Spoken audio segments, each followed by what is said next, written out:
यतिन एकदम तैयार हैं स्टूडियो में। यतिन बताइए, शुरुआत जेएसडब्ल्यू स्टील के जेएसडब्ल्यू साथ। स्टील से करते हैं शुरुआत। और देखिए ये जो डॉलर इंडेक्स है यहाँ भी हम लोग वीकनेस देख रहे हैं, तो शायद मेटल स्टॉक्स में आपको फिर से एक बार एक फ्लेयर अप होता हुआ दिखाई पड़े।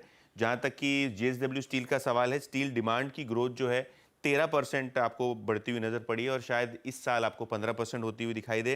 कंपनी के केपेक्स की बात करते हैं तो 1 लाख करोड़ का केपेक्स कंपनी को लगता है कि आगे जाके होने वाला है और एक्सपेंशन प्लान्स पे कंपनी फोकस कर रही है।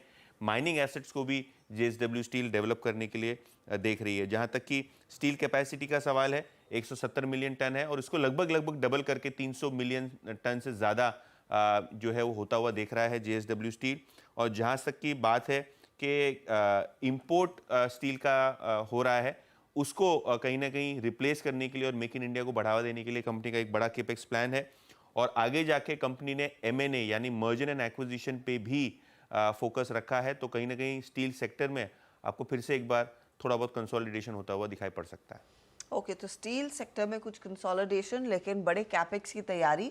1 लाख करोड़ तक का इन्वेस्टमेंट कंपनी आगे अपनी कैपेक्स पर करती हुई दिखाई देगी। डिमांड अच्छी है, ये भी कुछ बयान कंपनी के मैनेजमेंट की तरफ से आए हैं। अमित बताइए, चार्ट्स पर ये स्टील कंपनी में हमने देखा है मेटल्स में फिर रौनक बनी है। टाटा स्टील, हिंडाल्को की हम खूब चर्चा कर रहे थे। जेएसडब्ल्यू स्टील कैसे पॉइज्ड है और कल की 2.5% की तेजी के बाद क्या और तेजी कर सकते हैं?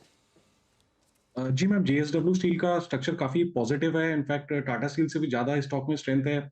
इन spite of some negative news, stock ने काफी एक शानदार पुल बैक दिखाया। कल के सत्र में अगर हम देखें तो इसने एक अपना रीसेंट जो स्विंग हाई लेवल 868 का था, उसको काफी शानदार तरीके से क्रॉस किया है। मोमेंटम इंडिकेटर्स और इसके आर स्टार्ट काफी स्ट्रांग है। तो यहाँ पे अभी भी पोजीशन बनाई जा सकती है। स्टॉप लॉस रखेंगे 860 का और टारगेट्स आएंगे 900 से 920 रुपए के। ओके, जेएसडब्ल्यू स्टील यहाँ पर पिक रहेगी। गाबा सर, गुड मॉर्निंग। गाबा सर, आपके रेडार पर कौन सा मेटल स्टॉक रहेगा अगर कोई लेना हो तो? एक्चुअली मेरा ध्यान तो एक्चुअली हिंडाल्को में था और हिंडाल्को में अच्छी तेजी है, मोमेंटम अब भी बरकरार है, बिल्कुल 605 पर ट्रेड कर रहा है। आपको मिलना चाहिए 610 615 तक। कल एक स्टॉक आया था जेएसडब्ल्यू स्टील, बस दोनों ही स्टॉक पर ध्यान देना चाहिए, दोनों ही में ब्रेकआउट मिला है। तो जेएसडब्ल्यू भी 876 है, तो 900 की पॉसिबिलिटी है, वहां पर स्टॉप होगा 870 का। ये दो स्टॉक हैं मेरे ध्यान पर। चले, तो जेएसडब्ल्यू स्टील तो है ही आज खबरों में और टाटा स्टील में भी एक अच्छा खासा मूव बनता दिखाई दे रहा है, लेकिन preferred pick of course JSW steel, Hindalco जैसे ट्रेड्स बनते दिखाई देंगे। आज सरकारी कंपनियों पर भी रेडार नजरें रहेंगी। कैनरा बैंक, एनटीपीसी दोनों अपनी अपनी वैल्यू अनलॉकिंग की तैयारी कर रहे हैं यतिन। बिल्कुल, और दोनों कंपनियों ने अपनी सब्सिडीज के आईपीओ के बारे में चर्चा की है। जहां तक कि कैनरा बैंक का सवाल है, इनके बोर्ड ने इन प्रिंसिपल अप्रूवल दे दिया है अपनी सब्सिडरी कैनरा रोबेको एएमसी यानी जो म्यूचुअल फंड बिजनेस है उसके आईपीओ लाने की तैयारी कंपनी कर रही है। ऑब्वियसली कैनरा रोबेको की बात करें तो मिड टियर एएमसी है और कैनरा बैंक का ये डिसीजन काफ़ी इंपॉर्टेंट है क्योंकि कैनरा रोबेको के आईपीओ का कयास बहुत टाइम से लग रहा था और ये फाइनली बोर्ड ने इन प्रिंसिपल अप्रूवल दे दिया है। तो शायद ये स्टॉक आज आपको मोमेंटम में दिखाई पड़े। इसके अलावा एनटीपीसी भी रखे अपने रेडार पे। एसबीआई की कॉन्क्लेव में एनटीपीसी के चेयरमैन ने कहा है कि एनटीपीसी ग्रीन के आईपीओ की भी तैयारी हो रही है। अगले 1 से 2 सालों में आपको एनटीपीसी ग्रीन एनर्जी के आईपीओ की सब्सक्रिप्शन होती हुई दिखाई पड़े, ये मुमकिन है। तो कहीं ना कहीं एनटीपीसी भी अपने ग्रीन यूनिट जो सोलर और विंड प्रोजेक्ट्स में है उसके आईपीओ की जो तैयारी कर रही है। तो दोनों ही एनटीपीसी और कैनरा बैंक का फोकस में रहेंगे। दोनों ही एंटिटीज रेडार पर रहेंगे। शर्मिला जी, कैनरा बैंक पर आपकी क्या राय रहेगी, क्योंकि एएमसी बिजनेस इनका भी अच्छा कर रहा है जो रोबेको के साथ करार है और यहाँ पर करीब करीब 51% स्टेक कैनरा बैंक का है, बाकी स्टेक रोबेको होल्ड करता है। If it all value unlocking होगी, कितना और स्टॉक बूस्ट दिखा सकता है? मैं अभी वही सोच रही थी कि अगर आप एक म्यूचुअल फंड है इंडियन मार्केट में और अगर आप टॉप 3 में नहीं है फॉर वॉट एवर रीजन, क्योंकि हम सभी जानते हैं कि I think AUM wise SBI mutual fund सबसे बड़ा है। तो आई थिंक ऐसे समय में व्हेन मार्केट्स आर फायरिंग, तो आप यही सोचते होंगे कि हमें टॉप 3 में पहुंचने के लिए क्या क्या करना होगा। And I think Canara bank ने ये जो सोचा है वो अगर उनका एक अलग म्यूचुअल फंड लिस्ट हो जाता है, एएमसी लिस्ट हो जाता है, देन आई थिंक कि उसकी मार्केटिंग और उसमें वो ज्यादा ग्रोथ और फोकस ला सकते हैं। So I think it's a great decision, और मार्केट में के ऐसे समय में जहां पर मुझे लगता है कि डेफिनेटली सबका फोकस इन्वेस्टिंग में रहेगा, और जिस तरह की ग्रोथ हमने देखी है और जिस तरह का इन्वेस्टिंग हमने डोमेस्टिक इन्वेस्टर्स से देखा है, all things, I would really question that why am I not in the top 3 in a market like this, or what am I even doing here? तो मेरे हिसाब से ये उन्होंने एक अच्छा कॉल लिया है। कैनरा बैंक के बारे में एक और चीज़ बताऊं मैं हर्षदा, अगर आप कैनरा बैंक का चार्ट देखेंगे स्टॉक का, 2010 में इसका हाई 750 रुपये था। अभी हम कह रहे हैं कि पीएसयू बैंकों में बहुत बड़ी रैली आ गई, बहुत बड़ी रैली आ गई। एक एसबीआई को छोड़ दें तो कोई और पीएसयू बैंक अभी तक अपने 2011 के हाई पे नहीं है। सिर्फ एक एसबीआई है जिसने क्रॉस किया है। कैनरा बैंक तो उस लेवल से ऑलमोस्ट आधा है, और इवन प्राइस टू बुक पर भी ये मुझे लग रहा है कि अभी भी काफ़ी इंटरेस्टिंग है ये। इसीलिए हमारे अंदर एक रिसेंसी बायस होता है, हम सिर्फ 6 महीने का मूव देख के कहते हैं स्टॉक बहुत चल चुका है, कुछ भी नहीं चला है एक्चुअली। अभी तो इन स्टॉक्स में ब्रेकआउट आ रहे हैं, 2024 में और बड़े ब्रेकआउट्स आएंगे इन स्टॉक्स में। तो कैचअप करने की पूरी तैयारी ये स्टॉक शायद करते हुए दिखाई देंगे। टेक्निकली अमित, क्या राय बन रही है? जी ma'am, like other PSU banks, Canara Bank का भी स्ट्रक्चर काफी शानदार है। रिसेंट हाई से हमने पुल बैक इसमें देखा, ऑर्डरली पुल बैक था 10 और 20 डेमा के लगभग, वहां पे सपोर्ट लिया। स्टॉक ने कल 432 के लेवल्स पे क्लोज किया है। आज 435 436 के ऊपर ट्रेड करता है, तो वापस एक अप ट्रेंड रिज्यूम होगा। स्टॉप लॉस छोटा सा रखेंगे इन दैट केस 428 का, और टारगेट्स रहेंगे 450 से लेके 455 तक के। ओके, 455 तक के लेवल्स देखने को मिल सकते हैं कैनरा बैंक में। मोमेंटम दिख सकता है आगे और जोर पकड़ता हुआ। अच्छा, आज जोमेटो भी रेडार पर रहेगा, और खाना ऑर्डर करने के लिहाज से नहीं, अनलेस यतिन इज ओब्लाइजिंग अस। खबर क्या है? तो खबर ये है कि जैसे क्वार्टरली रिजल्ट्स में रिजल्ट्स आते हैं ना, ऐसे हर दिन हर कंपनी को जीएसटी का नोटिस आ रहा है। 31 दिसंबर तक जानकारी के हिसाब से ये हो रहा है कि बहुत सारे जीएसटी और इनकम टैक्स के नोटिस कॉर्पोरेट्स को, इंडिविजुअल्स को जा रहे हैं। जोमेटो भी कोई अलग नहीं है, इनको एक शो कॉज नोटिस दिया गया है महाराष्ट्र के GST intelligence Pune zonal unit से, और कुल डिमांड जो मांगी गई है जोमेटो से वो है 402 करोड़ रुपए के आसपास। ये वो जीएसटी है जो जोमेटो को चुकाने हैं, जो डिलीवरी चार्जेस इन्होंने कलेक्ट किए हैं अपने डिलीवरी पार्टनर्स के बिहाफ पे कस्टमर्स से। तो कहीं ना कहीं अगर हम देखें तो बहुत सारे जीएसटी के नोटिस आपको पिछले दिनों कॉर्पोरेट्स के अनाउंसमेंट पेज पे आती हुई दिखाई पड़ी है, और जोमेटो को भी 402 करोड़ रुपए के आसपास का जीएसटी नोटिस आता हुआ दिखाई पड़ रहा है। तो जोमेटो के हाथ 400 करोड़ का GST notice. Of course company कह रही है ये कॉन्टेस्ट करेंगे, लेकिन एक बड़ा अमाउंट है। आशीष, पहले तो चार्ट्स पर स्थिति क्या है, क्योंकि स्टॉक में हमने देखा है रिसेंटली अच्छी तेजी बनी है, फंड्स के रेडार पर आने लगा है, फंड्स की तरफ से खरीदारी भी हुई है। जी अर्चना मैम, इनफैक्ट अप्रैल से ये जो रैली चालू हुई है, रिज्यूम हुई है, जब ये 50 रुपए के भाव से था और एक क्लियरली फॉलिंग राइजिंग चैनल में ये स्टॉक है। कोई भी डिप आती है तो चैनल के एंड पे सपोर्ट लेकर वहीं से बाउंस बैक दे रहा है। हमें लग रहा है कि कोई गिरावट आती है तो एक खरीदारी का मौका बनेगा। जो इसका 20 डेमा 122 वो एक स्ट्रॉन्ग सपोर्ट जोन है, कहीं भी उसके पास में मिलता है तो खरीदारी की सलाह रहेगी इस स्टॉक में। हमें लग रहा है इसमें वापस अपवर्ड रैली रिज्यूम हो जाएगी। कोई भी डिप में पोजीशन बनाने की सलाह रहेगी। जो स्टॉप लॉस इसमें मेंटेन करना 120 रुपए का कैसे मेंटेन करें। ओके, डिप पर एक अपॉर्चुनिटी यहाँ पर आपको शायद स्टॉक दे सकता है अगर आज इस खबर पर कुछ नरमी आती है, देखते हैं। लेकिन नंबर्स काफ़ी स्ट्रॉन्ग आ रहे हैं, जो डिलीवरी के नंबर्स जोमेटो या फिर स्विगी हाल फिलहाल में शेयर कर रहे हैं। दूसरे स्टॉक्स जो रेडार पर रहेंगे यतिन आज? बहुत सारे स्टॉक्स फोकस में हैं। सबसे पहले बात करते हैं पेट्रोनेट एलएनजी में, और इंडिया की ईस्ट कोस्ट यानी उड़ीसा में पेट्रोनेट एलएनजी गोपालपुर पोर्ट्स पे अपना एक एलएनजी टर्मिनल लगाने की तैयारी कर रही है, और इसके लिए इन्होंने एक करार भी जो है वो पोर्ट के साथ कर दिया है। तो कैपेसिटी एक्सपेंशन के लिहाज से ये काफ़ी अहम प्रोजेक्ट माना जा रहा है। इसके अलावा कोरोमंडल इंटरनेशनल स्टॉक यस्टरडे से फोकस में है। अमोनिया लीक हुआ था इनके प्लांट में। इनको पोल्यूशन कंट्रोल बोर्ड जो है तमिलनाडु का, इनसे डायरेक्टिव्स मिले हैं कि पाइपलाइन की जो फॉल्ट्स हैं उसको आइडेंटिफाई किया जाए, रेक्टिफाई किया जाए, और कंपनी जल्द से जल्द इसको रिपेयर करे, और उसके बाद ही अमोनिया ट्रांसफ़र जो है वो कंपनी अपने प्लांट में शुरू कर सकती है। तो ये एक रिलीफ की बात है, क्योंकि ये कोई कड़ा action Tamil Nadu pollution control board से अभी तक कंपनी पे आया नहीं है और आता हुआ दिखाई नहीं पड़ रहा है। इसके अलावा south Indian bank board yesterday मिला था, और बोर्ड ने राइट्स इशू को मंजूरी दे दी है। 1750 करोड़ 1750 करोड़ का ये राइट्स इशू होगा, जो साउथ इंडियन बैंक अपनी कैपिटल एडिक्वेसी रेशियो को बूस्ट करने के लिए यूज़ करेगा और लेंडिंग के लिए यूज़ करेगा। तो साउथ इंडियन बैंक भी अपने रेडार पे रखिए। इसके अलावा केपी एनर्जी और केपी ग्रीन दोनों ही कंपनीज जो हैं सोलर और विंड वाली, इन्होंने एक 30 दिसंबर को बोर्ड मीटिंग रखी है जहां दोनों कंपनीज जो है वो बोनस इशू कंसिडर करेंगी, तो ये भी स्टॉक रखिए अपने रेडार पे। तो ये सभी स्टॉक्स जहां पर खबरों का इम्पैक्ट क्लियरली बनता दिखाई देगा। पेट्रोनेट एलएनजी, इसकी जिक्र आजकल कम ही होते हैं, इतना हॉट नहीं है काउंटर, लेकिन खबर आई है तो एक बार नजर डाल ली जाए। कल बहुत माइल्ड गेन्स देखने को मिले थे चार्ट्स पर। सचिन, कुछ दिख रहा है, इंटरेस्ट आएगा क्या?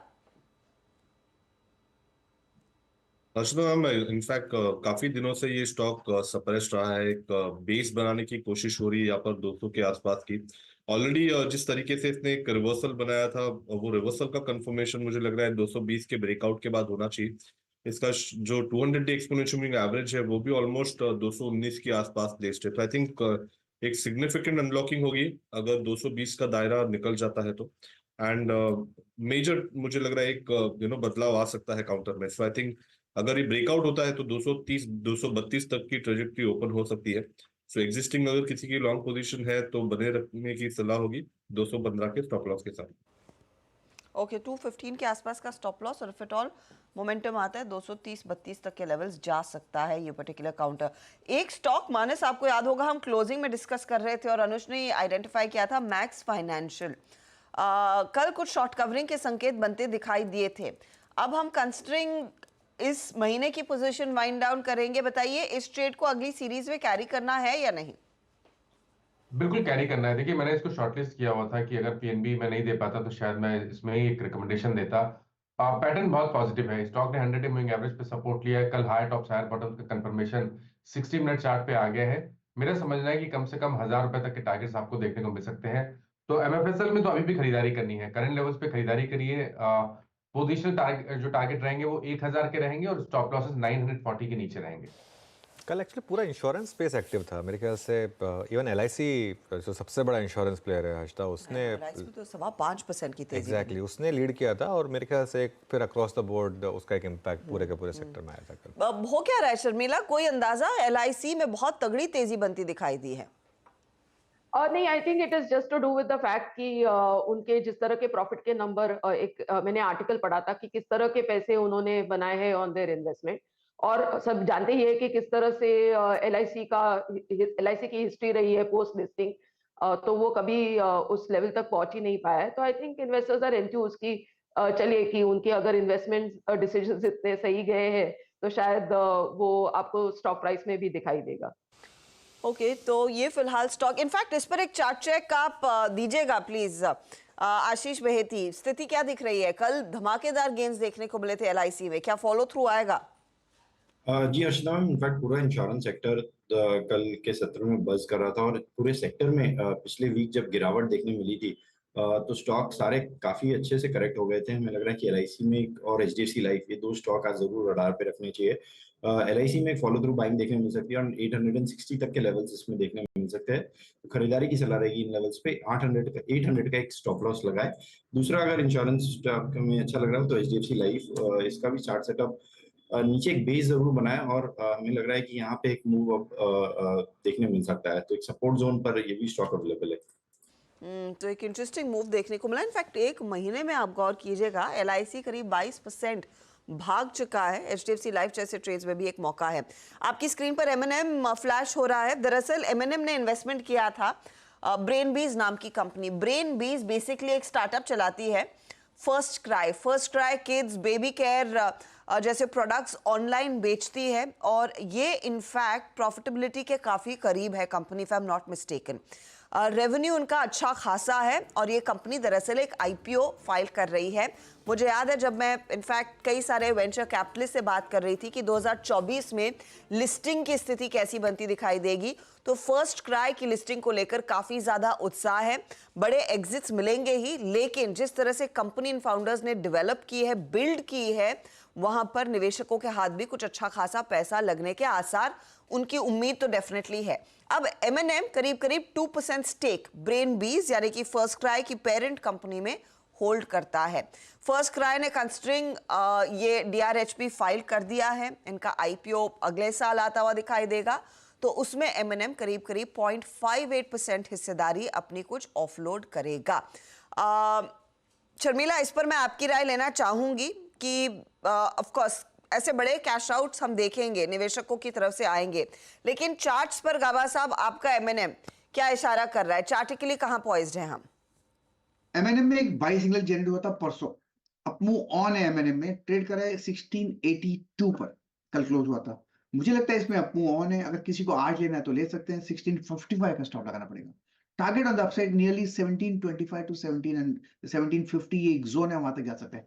बाई मोड पड़ता है, करेक्शन आया, खत्म हुआ और एक फ्रेश बाई सिग्नल जनरेट हुआ है एमएनएम में, और मेरे पोजीशंस हैं एमएनएम में। तो गाबा साहब ड्यू डिस्क्लोजर कह रहे हैं कि पोजीशन है, लेकिन एक फ्रेश बाय सिग्नल जनरेट हुआ है। शर्मिला, कोई आइडिया किस तरह की वैल्यू अनलॉकिंग यहाँ पर एमएनएम के लिए होती हुई दिखाई देगी? बिकॉज आई रिमेंबर जब फर्स्ट क्राई बिल्ड हो रहा था, उसको लेकर आनंद महिंद्रा साहब खूब उत्साहित थे, काफी ट्वीट्स भी आते थे इस सेक्टर को लेकर। यस, आई थिंक सेक्टर बहुत इंटरेस्टिंग है, और अगर आप देखेंगे तो फर्स्ट क्राई जैसा एक्चुअली मेरे हिसाब से इंडियन और कोई प्लेयर नहीं है जो इस तरह के बेबी प्रोडक्ट्स, और इसकी भी जो मार्केट है वो बहुत बड़ी है। और इनफैक्ट आई थिंक शायद अगर आप सोचेंगे तो everybody wants the best for their baby, तो मेरे हिसाब से इनके जिस तरह के स्टोर्स है और इनका जिस तरह का रिसेप्शन इनको मिला है वो बहुत ही बेहतर है। सिर्फ इसमें यही रहेगा कि ये किस वैल्यूएशन पे उसको लाते हैं इशू को, और क्योंकि उनका एमएनएम उनका स्टेक 2% है, वो कितना how much that works out. So अगर आप एमएनएम का साइज देखें तो शायद इतनी बड़ी खबर नहीं होगी, लेकिन आई थिंक आईपीओ पर जरूर ध्यान देना चाहिए।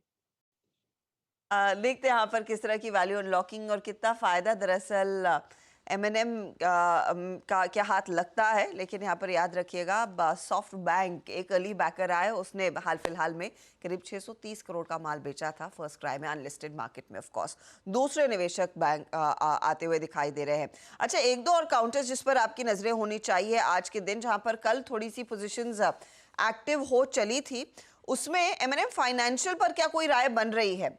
आशीष जी बताइए, कंसिडरिंग आप एल&टी फाइनेंशियल होल्डिंग पर एक बाय कॉल दे चुके हैं, कल भी एमएनएम फाइनेंस जैसे स्टॉक्स में थोड़ी सी एक्टिविटी थी, तेजी की पोजीशंस मार्क हो रही थी।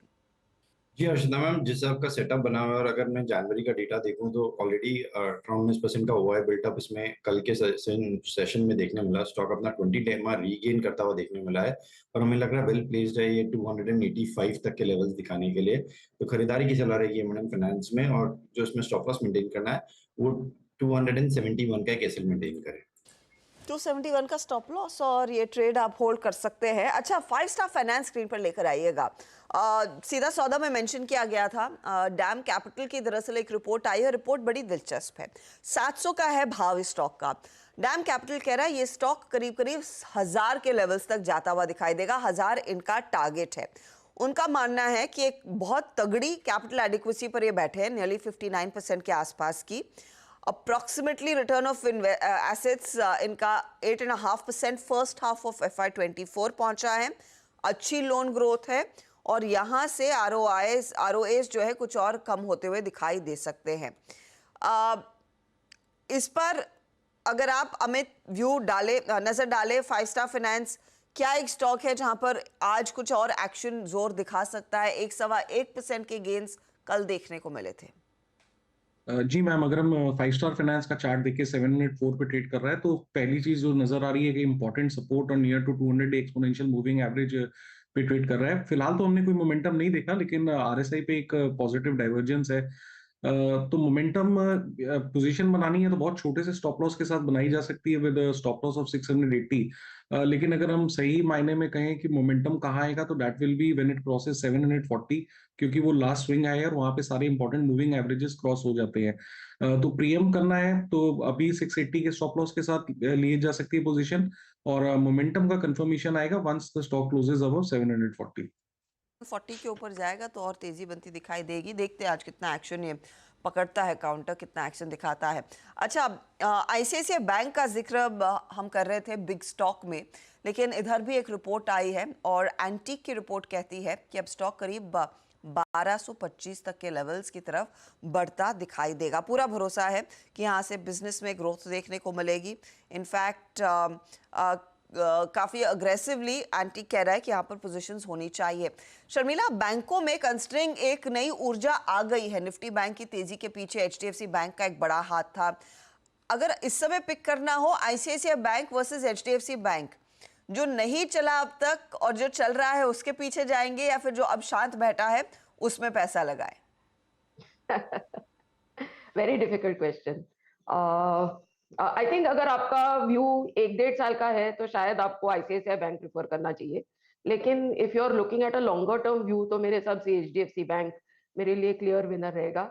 यही है कि HDFC bank when things go bad तो वो जिस तरह से दोनों साइड की रिपोर्ट आती है कि किस तरह की ग्रोथ रहेगी एक्सेट्रा, तो वो आपको उनको टाइम देना पड़ेगा, क्योंकि अभी उनके मर्जर के बाद एक नई एंटिटी में ग्लोबल स्केल पर वो किस तरह से अपने आप को पोजीशन करते हैं और क्या बेनिफिट्स उनको मिलते हैं।